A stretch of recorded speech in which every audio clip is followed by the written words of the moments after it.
वृक्षासन आहे. आपण हां. बॉडी बॅलन्स करण्याचा हां, प्रयत्न करतो हां. एका पायावरती. आता ते बरोबर. एका पायावरती बॉडी बॅलन्स कधी होते माहिती आहे? हं. ज्यावेळेस मन शांत आहे. जर ओके. तुमचं मन शांत नसेल ना, तर तुमचं वृक्षासन होणारच नाहीये.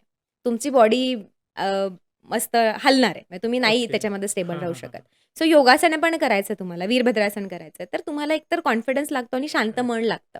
सो जर ओके. तुमचं शांत मन असेल, तर तुम्ही योगासनं व्यवस्थित करू शकता.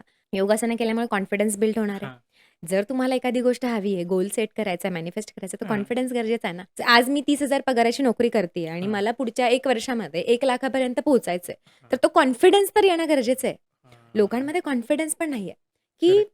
मला करायचं तर आहे, हां, बट मी बघेन, मी करेन, हां, आय हां, डोंट हां. नो मी कुठे असेन ह्या वर्षाच्या शेवटी. सो तो कॉन्फिडन्स येतो करेक्ट. योगासनांमुळे. ओके. रेग्युलर प्रॅक्टिसमुळे हं. पोश्चर डेव्हलपमेंट तर होतेच. हां, पोश्चरमुळे अगेन आपण कसे बसतोय, आपली स्पाइन कशी आहे, आपले शोल्डर्स हां. कसे आहेत. एखाद्या व्यक्तीकडे बघितल्यानंतर वाटतं ना, अरे ही कॉन्फिडंट वाटतीये. हो, हो, हो, हिच्याकडे हो. बघितल्यानंतर तो आत्मविश्वास वाटतोय. तो कशाने येतो? योगामुळे. हां. सो योगा तुम्हाला मॅनिफेस्ट करायला, गोल सेट करायला या वेनी मदत करणार आहे. तर ओके. स्पेसिफिकली जर आपण बोललो, हं. तर कॉन्फिडन्स पाहिजे, क्लॅरिटी पाहिजे. करेक्ट. जर कोणताही गोल सेट करायचा आहे आणि हां, तो हां. अचीव्ह करायचा आहे, हं. तर ती डायरेक्शन पाहिजे. आणि ओके. योगामध्ये तिन्ही गोष्टी मिळतात. जर तुम्हाला मॅनिफेस्ट हां. करायचं तर. सो दॅट्स वाय तुम्हाला अशा पद्धतीने योगासनं हेल्प करू शकतात.